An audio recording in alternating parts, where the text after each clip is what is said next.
ఇక శివరాత్రి పర్వదినానికి అనంతపురం జిల్లాలోని లేపాక్షి శ్రీ వీరభద్రస్వామి దేవాలయం ముస్తాబైంది.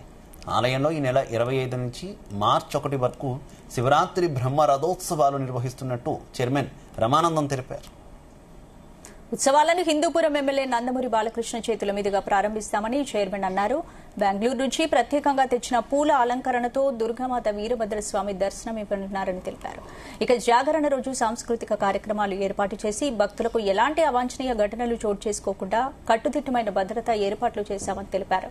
వృద్ధులకు వికలాంగులకు ప్రత్యేక దర్శన మార్గాలు ఏర్పాటు చేశామని ఆలయ చైర్మన్ తెలిపారు.